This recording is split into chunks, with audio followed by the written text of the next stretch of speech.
Բարելույս սիրելի հեռուստադիտող, Կոտայք TV-ն սկսում է իր առավոտյան ծրագիրը։ Դուք չեք պատկերացնի, թե ինչքան դրական ու լավ տրամադրություն կա իմ ներսում եւ այն պատրաստվում եմ փոխանցել ձեզ։ Իսկ ձեզանից մնում է միայն ամբողջ եթերի ընթացքում հետևել մեզ։ Իսկ մեր լավ ու դրական տրամադրությունը ել ավելի բարձրացնելու եւ այն պահպանելու համար հիմա առաջարկում եմ դիտենք տեսահոլովակ, վերադառնանք եւ շարունակենք մեր եթերը։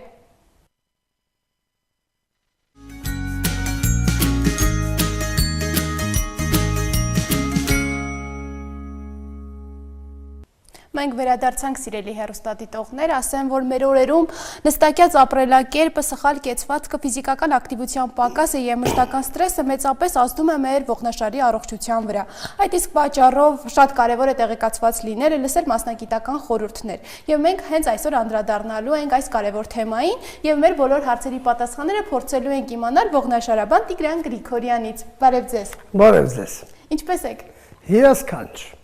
Որպես բժիշկ ողնաշարաբան, ինչպես է սկսվում ձեր առավոտը։ Հիմնականում ակտիվ։ Եթե լավ հասցնում եմ լավ ժամանակին քնել, իսկ ժամանակին քնելը շատ կարևոր երևույթ է առողջության համար, դա համարվում է 10:30-ից կամ 11-ից սկսած, մինչև հիմնականում լուսադեմին ժամը 5-ը։ Դա ամենալավ ակտիվ քնի ժամանակաշրջանն է առողջ։ Եթե հասցնում եմ լավ քնել, առավոտյան վեր եմ կենում եւ կատարում իմ հիմնական չինական գիմնաստիկան, որը կատարում եմ արդեն 47 տարի։ Եվ դա որքանով է օգնում առողջ ողնաշար ունենալու։ Կարող եմ ռինգ մտնել 15 րոպե պատրաստվելուց հետո։ Արդեն բուն թեմային անդրադառնալով, ինչ եք նկատում, որն է այսօր ամենատարածված ողնաշարային խնդիրները, որ ունեն մարդիկ։ Եթե վերցնենք տարիքային խմբերով, բավական լուրջ ուսումնասիրություններ եմ կատարել Հայաստանի իրականության համար, չափից դուրս մեծ ստատիստիկ տվյալներ ունեմ հավաքած երեխաների առողջության թեմայով, կեցվածքի շեղումներ եւ ոտնաթաթի ստատիկայի խանգարումներ թեմայով։ Եվ մեջքի ցավի կառավարում թեմայով մեծերի հիմնական խումբը կազմում է 30-ից բարձր թիրախային տարիքը, որտեղ արդեն սկսում է ծանր աշխատանքային պրոցեսները, ոչ ճիշտ զարգացած մկանները կամ հավելյալ քաշը եւ իր հետ բերում է ծանր հետևանքներ սագիտալ փոփոխություններով, այսինքն ողնաշարի կողմնային կտրվածքի փոփոխություններ է տեղի ունենում եւ որն էլ հետագայում ցավի պատճառ հանդիսանում ավելի խորը փոփոխություններ բերելով փափուկ եւ կիսափափուկ հյուսվածքներում։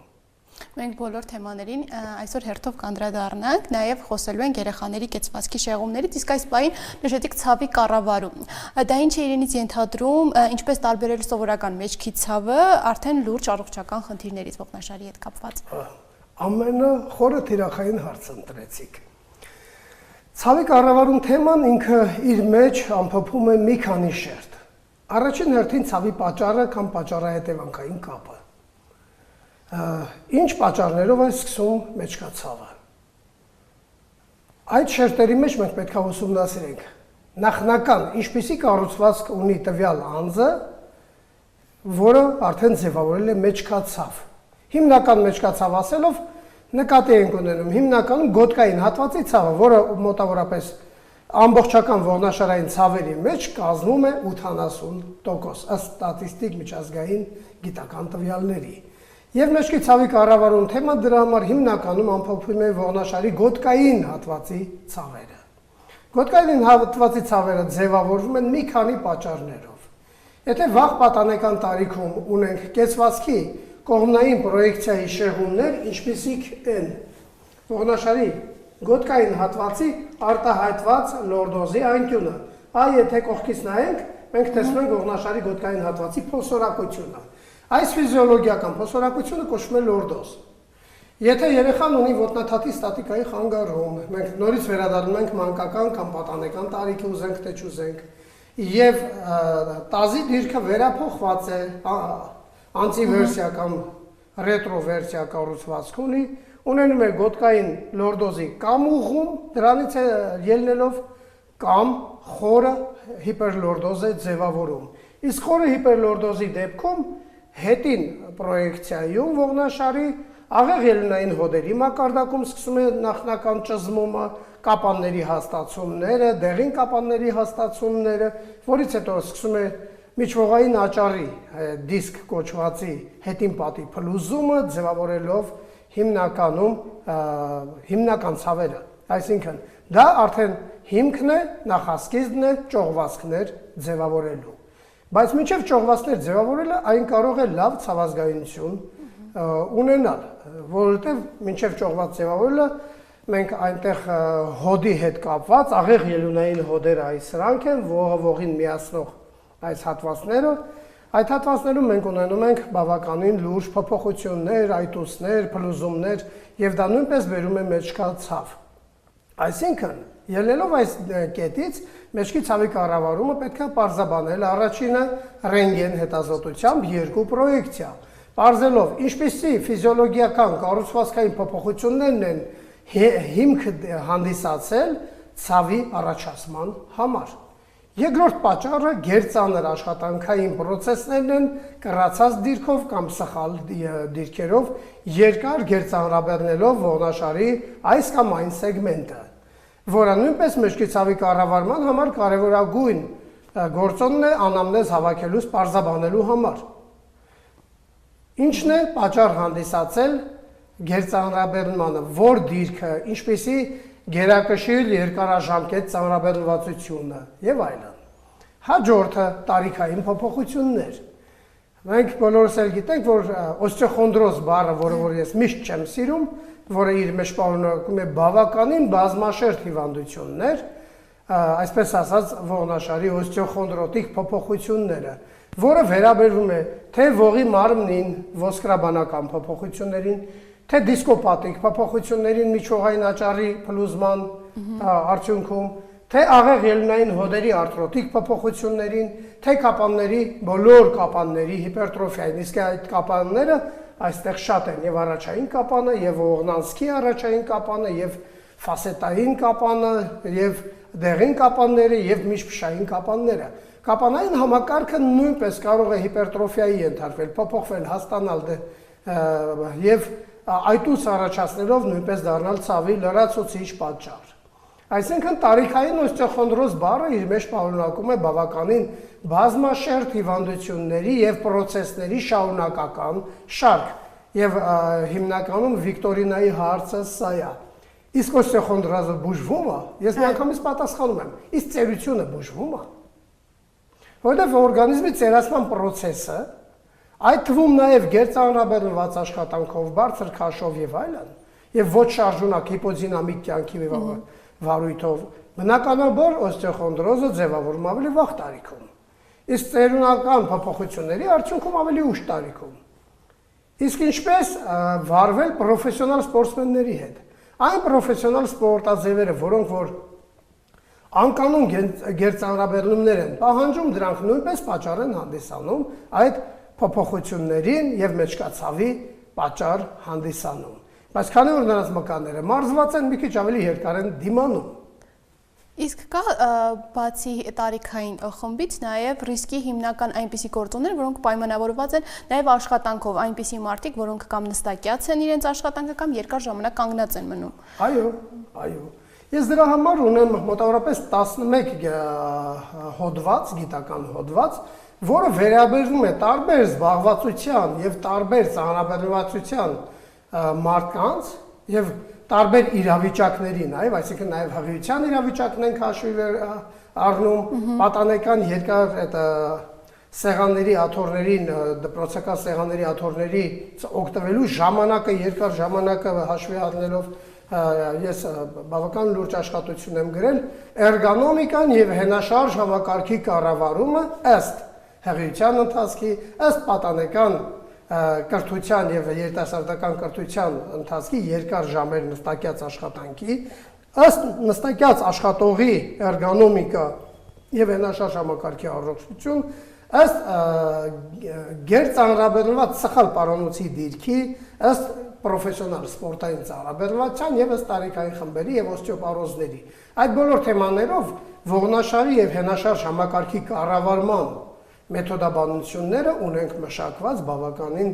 լուրջ դասախոսությունների եւ այդ թվում նաև փորձարարական պրակտիկաների տեսքով։ Այդ նշեցիք հղիությունը նույնպես կարող ենք համարել ռիսկի խումբ եւ որքանով կարող են ազդել ողնաշարի թեքման վրա։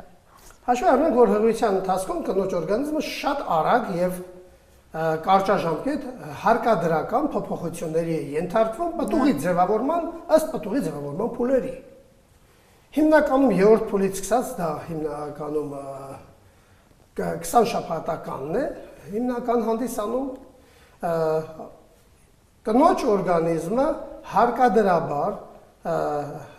բերում է մի իրավիճակ, որ ողնաշարը ադապտիվ փոփոխությունների ենթարկվի, այսինքն որովայնի դուրս եւ ծանր դիրքը հարկադրաբար ստիպում է ողնաշարին ընդունել գոտկային հիպերլորդոզի կառուցվածք, կրծքի ծանրությունը ձևավորում է հիպերկիֆոզ, այսպես ասած ժամանակավոր կուզիկություն, վերաձևափոխվում է ծնոտի եւ ծոծորակի դիրքը, գերլարվում են ծոծորակային մկանները, հաճախանում են պարանոցի եւ ցավերը եւ գլխացավերը, դա բոլորը իրար հետ փոխկապակցված է։ Եվ հաճախանում են գոտկային ցավերը, կրծքավանդակի ծանրաբեռնվածության լարվածությունն ու հոգնածությունը մկանային։ Դրանք բոլորը հղիության ընթացքի պարտադիր կանոններն են, որոնք որ օրգանիզմը այդ կանոններին ենթարկվում է այդ ծանրությունների քաշային փոփոխությունների տակ եւ ամենակարևորը ծննդաբերելուց հետո ինչպես այդ ադապտիվ ժամանակավոր փոփոխությունները կվերադառնան նորմայի թե չէ դա կախված է նույնպես այդ տվյալ անձի ապրած կյանքի ակտիվությունից թե ինչպես է հետևում իր առողջությանը եւ կառուցվածքին եւ շատ ու շատ այլ գործոններ։ Մենք այդ ծրագիրը ամբողջությամբ նույնպես ունենք ներառված առողջ ողնաշար բժշկական կենտրոնի բուժական ծրագրում։ Իսկ որպես ողնաշարաբան ինչ եք նկատում այսօր որոնք են ամենաժամանակակից բուժման մեթոդները մեջքի ցավի եւ ողնաշարի նաեւ խնդիրների դեպքում։ Միայն վիրահատականն է թե նաեւ կա մերսումներով։ Ես կշերտավորեմ նորից։ Ինքը ձեր եթերը բավական փոքր ժամանակ է ներկայացնելու մոտավորապես 120 ժամ դասախոսություն, որը ես գրել եմ այս թեմայով։ Ուղիղ 120 ժամ պատկերացեք ունեմ թեմա, տարբեր փուլերում, այն ծագման, այն առաջային փուլից սկսած, երբ որ առաջին մեջքի ցավերը սկսում են։ Առաջին մեջքի ցավը, երբ որ մարդը ունենում է եւ դա իր համար նորություն է, կարելի է դեռևս դեղորայքով բուժել, բայց դա ազդակ է, սիգնալ է, որ այդ մարդը պետք է զբաղվի սպորտով կամ իր կենցաղավարումը մի քիչ ուշադրություն դարձնի, ինչ ծանրաբեռնվածություններն են պատճառ հանդիսացել եւ փորձի նորմավորել ծանրաբեռնվածությունը, գրագետ մոտենալ դրան։ Իսկ դրա համար բավականին գրագիտությունը անհրաժեշտ։ Ինչի համար ես շատ դասախոսություններ եմ կարդում տարբեր սոցիալական տիրույթներում։ Երկրորդը, երբ որ մեջքա ցավը սկսում է արդեն տարին 1-2 անգամ շարունակական կրկնվել,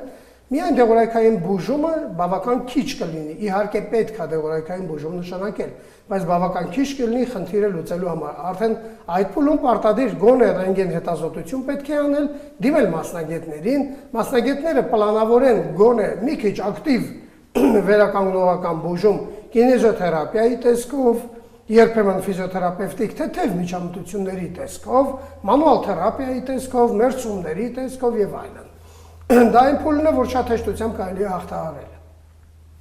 Եթե առաջին փուլը կարելի է ուղղակի մարզվելով կանխարգելել, երկրորդ փուլը կարելի է հաղթահարել թեթև միջոցների կիրառությամբ եւ ավելորդ բարդացնել պետք չի։ Երրորդ փուլում արդեն ցավերը դառնում են ավելի շարունակական եւ ցանկացած ծանր դիպվածի դեպքում ցավը սկսվում է եւ երկրորդ ցավը սկսում է ճառագայթել վերին կամ ստորին վերջույթների ուղղությամբ ըստ նյարդային դերմատոմաների, որի արդյունքում մարդը ունենում է ներվարմատիկի ճզմում այդ սեգմենտում, արդեն նախնական պրատրոզիայի տեսքով կլինի, աղեղ ելունային հոդերի արտրոտիկ փոփոխությունների տեսքով կլինի, այս նյարդարմատը սկսում է ճզմվել։ Ինչի պատճառով ցավը սկսում է ավելի դինամիկ դառնալ։ Մենք այդպիսի դինամիկ ցավերը բնականաբար երրորդ փուլում պարտադիր կարգով, եթե վերջույթը արդեն ճառագայթող կայուն ցավ ունի, բոլոր միջազգային պրոտոկոլներով ցույցված է կատարել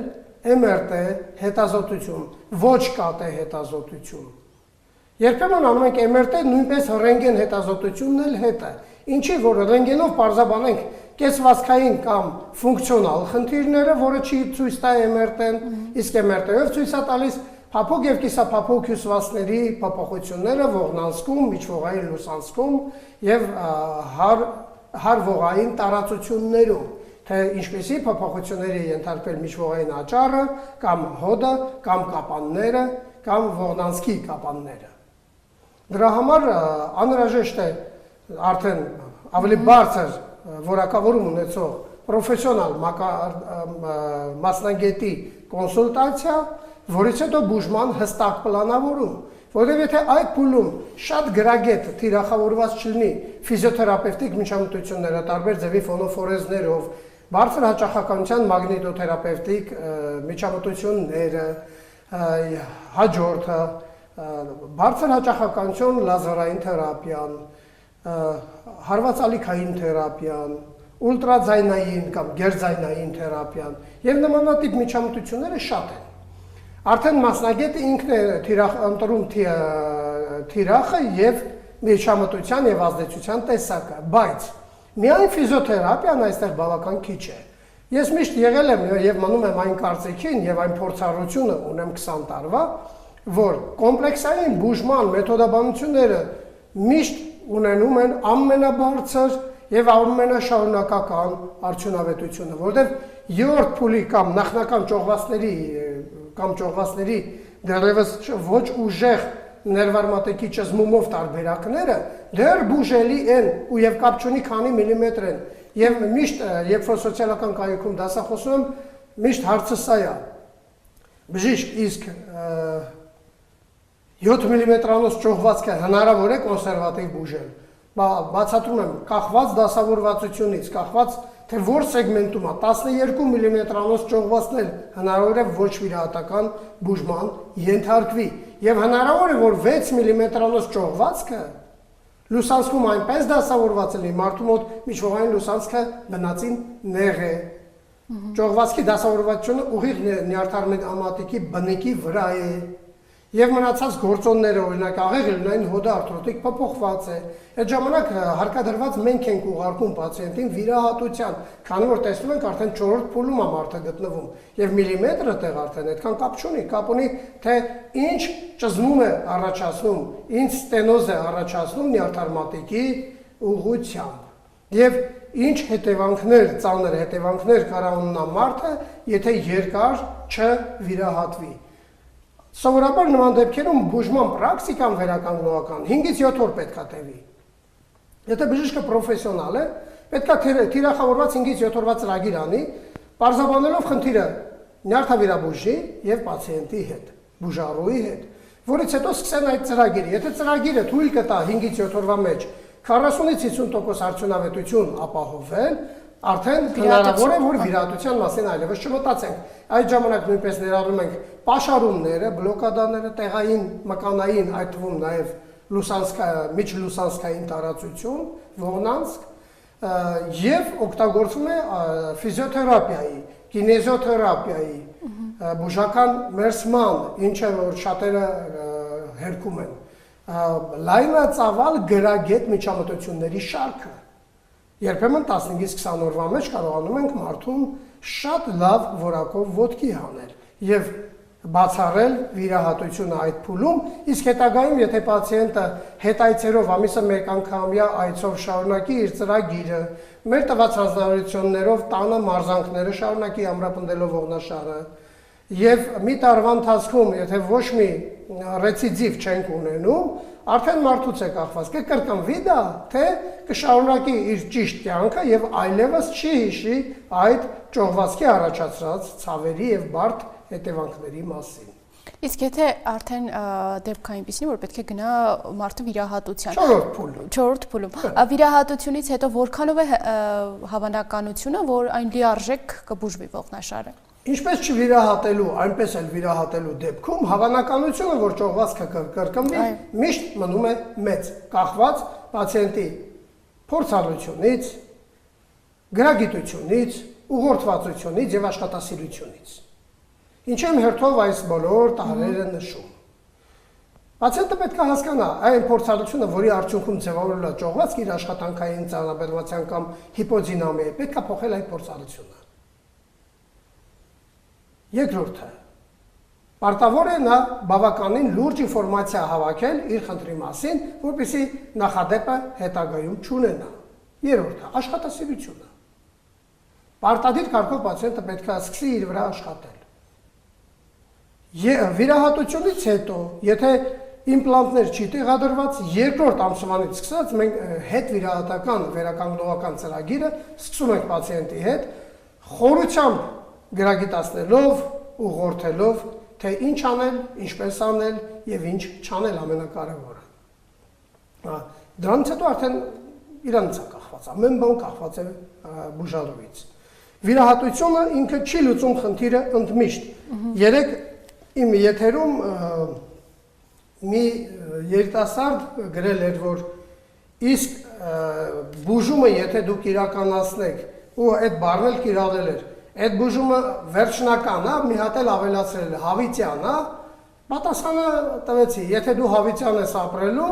եւ հավիտյան պահելու ես կանոնները, ուրեմն հավիտյան է։ Իսկ եթե ոչ, ուրեմն քո պես անցողիկ ալնելու քո բուժումն էլ։ Այսինքն պետք է մենք հստակ պատկերացում կազմենք։ Շատ ժամանակ մարդը երբ որ գնում է բժիշկի, մտածում է բժիշկը հրաշագործ է այնտեղ նստած, որտեղ շատ մարդիկ կամ ոչ մասնագետներ կամ հար բժշկական մասնագետներ իրենց վրա չափից դուրս մեծ պատասխանատվություն են վերցնում գրագիտության պակասի եւ ստախոսության պատճառով, ներկայացնելով ոչ ճիշտ իրականություն, ոչ օբյեկտիվ իրականություն, չունենալով ոչ մի կլինիկական պրակտիկա, շատ են Հայաստանում։ Սովորական մերսող մասնագետը երամսյան մերսման ծրագիր անցած, դրան վրա կպցնում է մանուալ թերապևտ, չնայած մանուալ թերապևտ, ես եմ բժիշկ մանուալ թերապևտ, հա, եւ արդինատուրայում հատուկ անցել եմ այդ բաժինն եմ կրթություն ստացել մեր պետական համալսարանում եւ հետագայում Եվրոպայում շարունակել եմ կրթությունս։ Եվ սկսում են գովազդել օրնիբուն գովազդում են կինեզիստներ։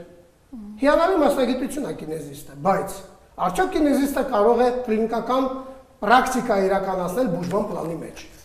Մասնակիորեն այո, եթե բժշկի հսկողությամբ եւ բժշկի ցուցումով է այն անում։ Ինքնագլուխ ոչ, քանի որ չգիտի հաջորդ քայլը ինչ անել եւ չունի համապատասխան ոչ կրթություն, ոչ պրակտիկա։ Դրա համար այդ գովազդային, այդ գլուխգովան, այդ ստահոտ եւ ամփորձ լուրերից մարդը պետք է հեռու մնա։ Երբ որ ասում ես ճշմարտությունը, մարդը միշտ փորձում է շրջանցել այն։ Իսկ երբ որ լսում են հաճելի սուտ, որ իրան ոչինչ չի պարտադրում եւ լիքը խոստումներ է տալիս, ինչպես ասենք, տեսնում եք, ինչեր է կատարվում, հա, մեկը կախած մուրճով է ծեծում, այն մյուսը չգիտեմ, ինչ որ սադոմազոխիստական ֆիլմ է հիշեցնում, ողնաշարի բուժման ոչ բժշկական պրակտիկաները եւ շատ ծիծաղելի է։ Եվ այդ ամեն ինչը նկատելով հաճախ մարդիկ նաև վախենում են գնան անգամ եթե կա ճողված վիրահատության, քանի որ մտածում են, որ կարող են հետագայում մնալ հաշմանդամ։ Ինչպես եք դուք վերաբերվում այս հարցին եւ ինչպես մարդկանց ճիշտ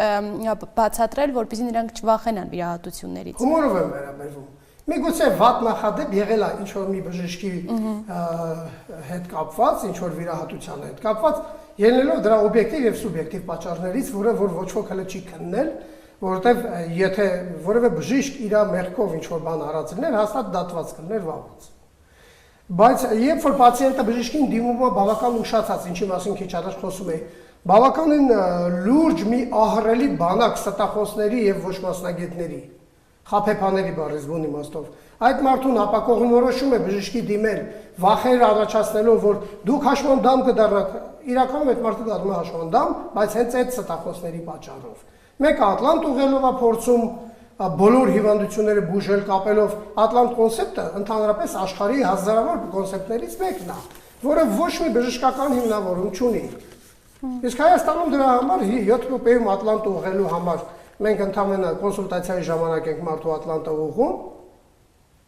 կարելի ասել անվճար է դա, իսկ Ատլանտ ուղղող այդ ռուս մեր ոչ մասնագետը ամբողջ հայազգին կարողացել է ներկայացնել, որ դրանով կարող է բոլոր հիվանդությունները 56 տարեկան կնոջ սկոլիոզը ուղղել Ատլանտը ուղղելու միջոցով։ Ավելի անհեթեթ եւ ոչ բժշկական հիմար բան ես երբևէ չէի լսել։ Եվ նման կրկնում եմ, նման բաները շատ են Հայաստանում։ Եվ դեռևս օրենքը չունի կարգավորումներ այդ խնդիրները լուծելու համար։ Համենայն դեպս այդ շարժը դե արդեն կա, արդեն սկսվել է process-ը, որ պարզաբանումներ անեն, բայց ցավալիորեն պարզաբանումներ անեն միայն բժշկական մասնագետների համար, կլինիկաներում, իսկ ոչ մասնագետները ամեն մի պատվալում կամ ամեն մի բնակարանում թաքնված իրենց գործունեությունը ծավալում են եւ դուրս են մնում այդ հետաստուգման ուշադրությունից եւ բերում են շատ մեծ վնաս թե ոլորտին, թե բժիշկներին, թե պացիենտներին։ Նաև վախերից զատ շատ հաճախ մեջքի ցավի կամ անգամ սկոլիոզի, օստեոպարոզի դեպքում մարդիկ շատ հաճախ առանց բժիշկի հետ խորհրդակցելու գնում են դեղորայ, քսուկներ, ցավը մեղմացնելու նպատակով, թե ինչ վնաս կարող է հասցնել։ Բնականաբար ցավը դա ազդակ է, սիգնալ է, որ մենք ունենք խնդիր։ Եթե մենք ազդակը անտեսում ենք եւ սկսում ենք ինչ որ բաներով փորձել բթացնել ցավը, այդ ցավը միառժամանակ հետո գուցե թե կանցնի, բայց ցավը ծնող պատճառներն ավելի խորանալու են եւ ավելի խորը հետևանքներ են ունենալու։ Որքան վաղ փուլում հնարավոր է կանխարգելել այդ ցավը, գտնելով բուն պատճառները, այլ ոչ թե ծեփել, այսպես ասած, այդ ցավը, բթացնել, անզգայացնել, այլ ուղղակի կարգավորել ցավը ծնող պատճառները։ Բնականաբար լուծումը հենց այդտեղ էլ թաքնված է։ Ինչ վերաբերում է երեխաներին անցնենք։ Երեխաներին անցնենք, նաև շատ հաճախ ասում են երեխաներին, մեծահասակներին լողը նույնպես օգնում է ճիշտ ողնաշար ձևավորում։ Կա այդպիսի։ Լավ ողնաշար եւ ճիշտ մկաններ ունեցող մարդկանց համար լողը միգուցե հիանալի միջոց է այդ մկանները լավ մարզավիճակում պահելու համար։ Արկա խնդիրների պարագայում լողը կարող է նույնքան վնասել, որքան ցանկացած սխալ զբաղվածություն։ Ցանկացած հիպերլորդոզով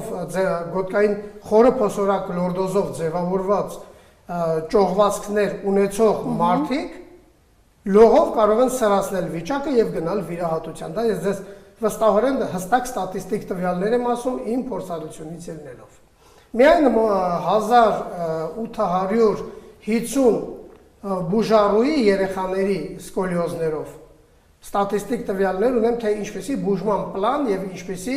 արդյունավետություն է ապահովել այդ երեխաների մոտ։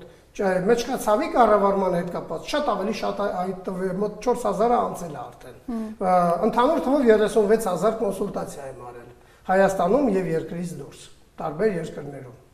Այո, արդեն անդրադառնալով երեխաներին,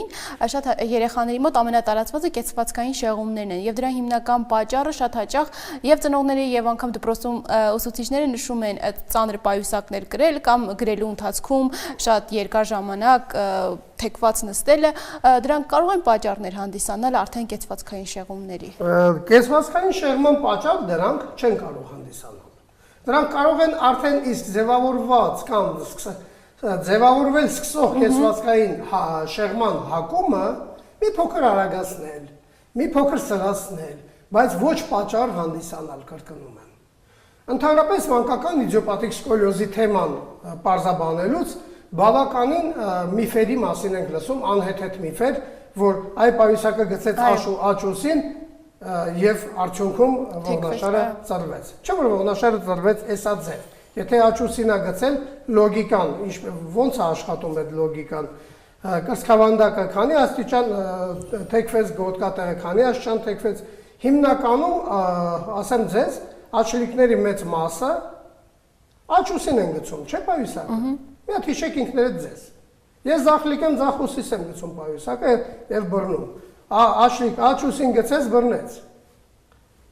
Սկոլիոզների 75%-ից ավելին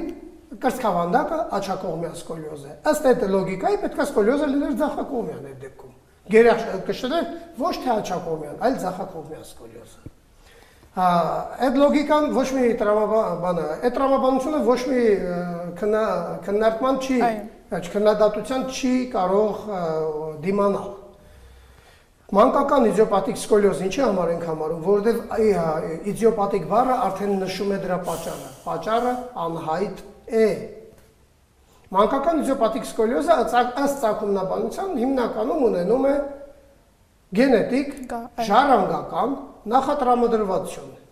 Մանավանդ աղջիկների մոտ սկոլիոզները, եթե 10 սկոլիոզով երեխա վերցնենք, տարբեր տարիքային, դրանցից 7-ը աղջիկ է, 3-ը տղա։ Ինչու է աղջիկների մոտ դա ավելի շատ հանդիպում։ Դա նույնպես պարզաբանված չէ։ Գիտությունը չի կարողանում պարզաբանել, որ գենի խախտման արդյունքում է ոսկրագոյացման process-ում ձևավորվում ոսկրային ասիմետրիան, որը դառնում է հիմնականում սկոլիոզի պատճառ կամ բուն պատճառներից մեկը։ Մինչև հիմա այդ ուրեմն մոտավորապես 40 գիտահետազոտական ինստիտուտ կա աշխարհում, որից 28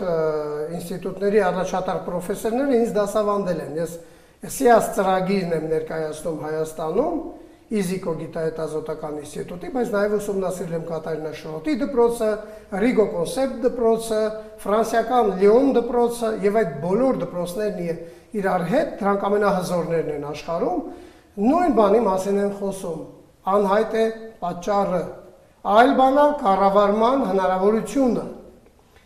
Մի քանի ստատիստիկ տվյալ կասեմ միջազգային ստատիստիկ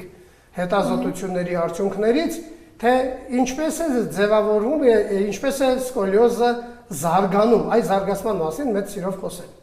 7-ից 10 տարեկան երեխաները, որոնց մոտ արդեն մինչև 20 աստիճանի, 15-ից 20 աստիճանի սկոլիոզ են բացահայտում, դրանք բոլորը արագ աճող, ագրեսիվ աճող զարգացող սկոլիոզներ են։ Մինչև 12 տարեկան այդ երեխաների սկոլիոզը հասնում է 35 աստիճան եւ բարձր։ 14 տարեկանում արդեն 50 աստիճանի շեմը անցնում է եւ բացարձակ անկառավարելի է դառնում կոնսերվատիվ բուժման համար։ Իսկ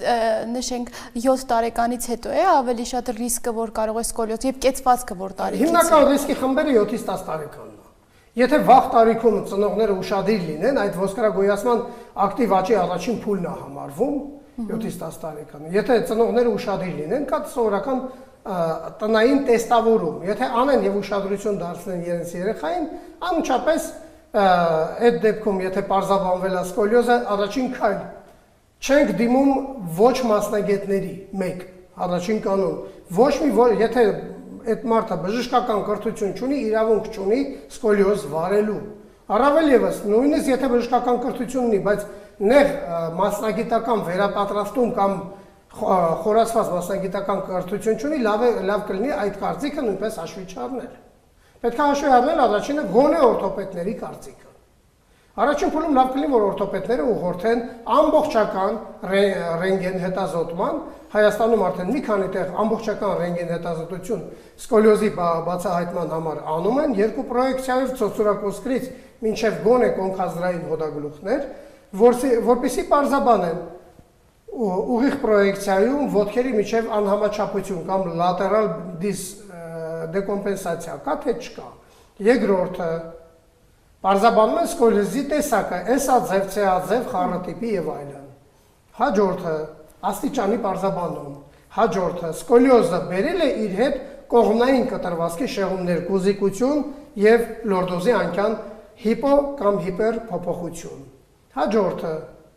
այդ պարզաբանումից հետո ցանկացած օրթոպեդ ոսկրաբան պարտավոր է երեխային ուղղորդել արդեն, եթե աստիճանը համապատասխանում է 15-ից 20-ին, մինչև 10 տարեկանը, արդեն պետք է ուղղորդել պետական հովանավորչությամբ կորսետավորման։ Ամենամեծ միֆը, ամենասուտ վատագույն միֆը, ինչ որ ոչ մասնագետները կամ ոչ գրագետ բժիշկները, ոլորտին ոչ գրագետ բժիշկները տարածում են, դա այն է, որ չի կարելի կորսետավորել։ Կրկնում եմ։ Երեխային որքան վաղ տարիքից գրագետ այդ հատուկ կորսետներ հագցնեն, այնքան կկա հնարավորությունը մեծ կլինի կանխարգելելու, որը հետագայում այլևս հնարավոր չի լինի շտկելու նույնիսկ կորսետով։ Եվ անգամ վիրահատությունը ամբողջությամբ խնդիրը հետագայում 18 տարեկանից բարձր տարիքում չի կարողանում լուծել, եթե այն սրընթաց աճող սկոլիոզի մասին է խոսքը վերաբերվում։ Մի քիչ ավելի քիչ դանդաղ զարգացող սկոլիոզի տեսակները գոնե ինչ-որ կերպ կառավարելի են մինչև 30 աստիճանը։ Իսկ երեխաների մոտ որ տարիքից եթե կա արդեն խնդիրը վիրահատություն արժե անել։ Վիրահատությունը ծայրահեղ դեպքերում, օրինակ Եվրոպայում վիրահատում էին վաղ տարիքում անգամ հարկադրված վիրահատություններ դա, երբ որ երեխայի մոտ ահավոր մեծ սկոլիոզի աստիճան էր ձևավորվել տարբեր պատճառներով։ Եվ այդ վիրահատությունը ստիպված են նույնպես կրկնել հասունացումից հետո։ Իսկ ընդհանրապես 18 տարին, 19 տարին լրանալուց հետո են կատարում սկոլիոզի վիրահատությունը։ Իհարկե ցանկալի է, որ ժամանակին պարզաբանվի եւ կանխարգելվի եւ բուժման պլանավորում արվի, որպեսզի չհասնենք վիրահատությանը, որովհետեւ դա բավականին ծանր եւ ահավոր վիրահատություն է։ Իսկ ինչ վերաբերվում է բուժման պլանավորմանը, առաջին փուլում օրթոպեդները իրենց աշխատանքը անելուց հետո պետք է համեստորեն իրենց տեղը զիջեն գրագետ նեղ մասնագիտացված վերականգնողական ոլորտի մասնագետներին, որոնք որ ունեն կրթություն կառավարելու սկոլիոզի բուժումը եւ պլանավորելու երկարաժամկետ, քանի դեռ երեխան աճում է։ Հիմնական ակտիվ աճը, հետո հաջորդ փուլը 10-ից 12 տարեկանն է, որը նույնպես թռիչքային աճ է համարվում։ 12-ից 14 տարեկանը համեմատաբար մի քիչ ավելի пассив աճ է համարվում, չնայած կան երեխաներ, որ հենց այդ տարիքում են կտրուկ աճում։ Եվ բնականաբար այդ բոլոր տարիքներում նույն երեխային, նույն բժիշկը պարտավոր է պահել երկարաժամկետ հսկողության տակ։ Երբ որ ինչ-որ մեկի մոտ գնում են եւ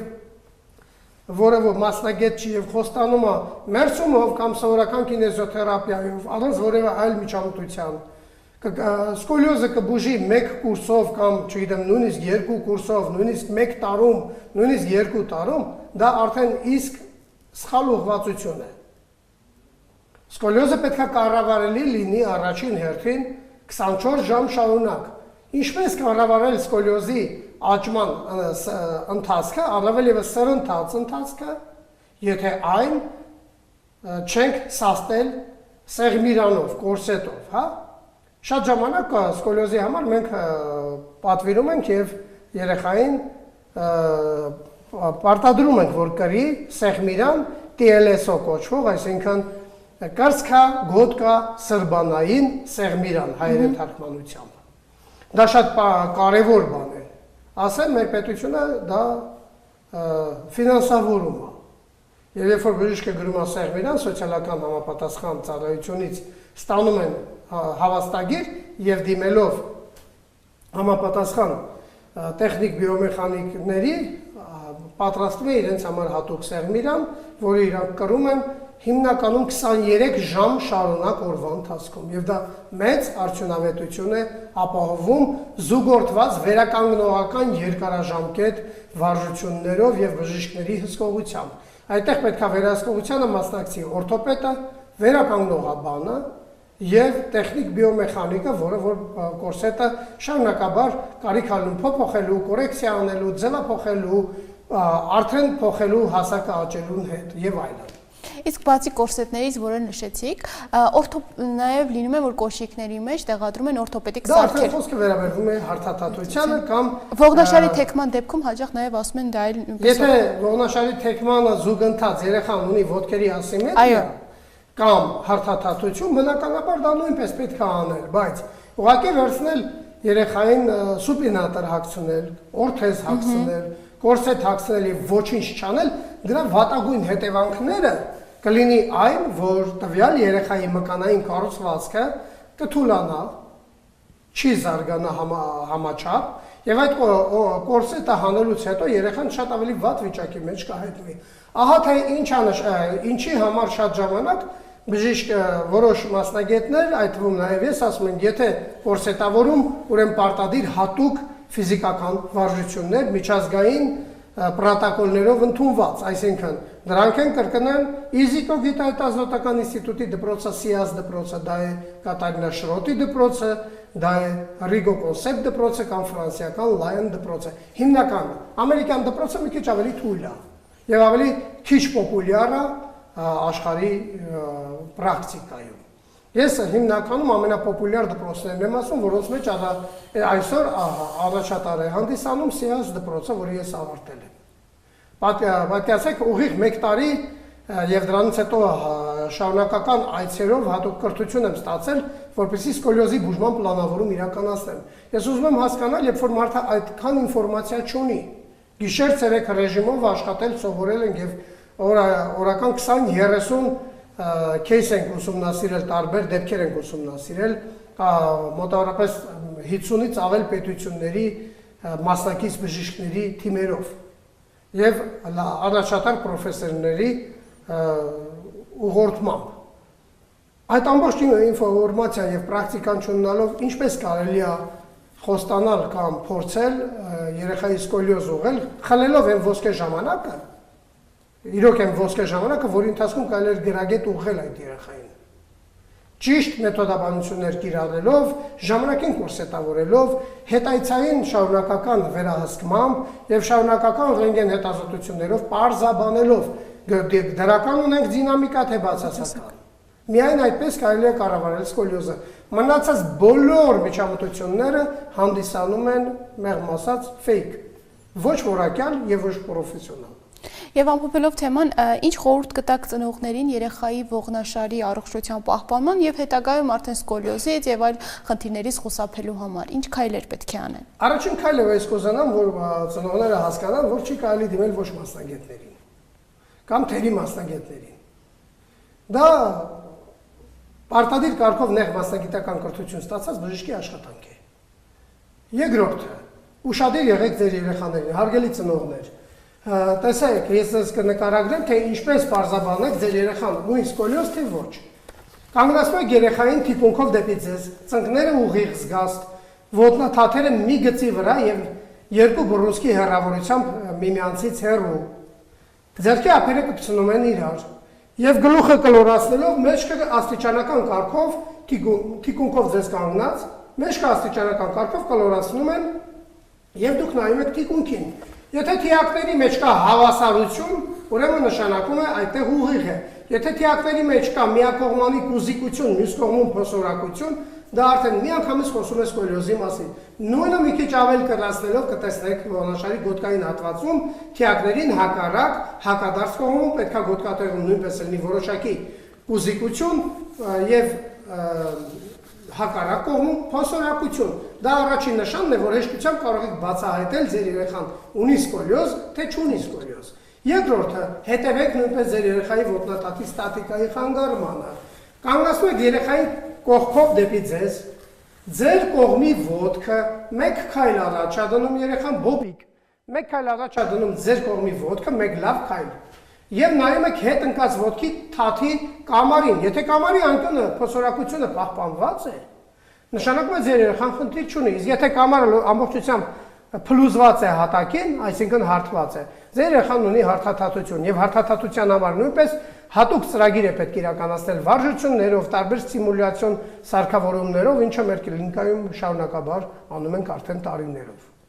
Շատ շնորհակալ ենք բժիշկ Գրիգորյան, հետաքրքիր եւ ինֆորմատիվ զրույցի համար։ Ամենավերջի բանն ասեմ, մարզվեք, մի ծուլացեք եւ կունենաք առողջ ողնաշար։ Լավ եղեք։ Շնորհակալ ենք։ Իսկ ես սիրելի հեռուստադիտողներ, հիշեցնեմ, որ այսօր զրուցում էինք ողնաշարաբան Տիգրան Գրիգորյանի հետ։ Այս պահին մեզ մոտ երաժշտական ընդմիջում է։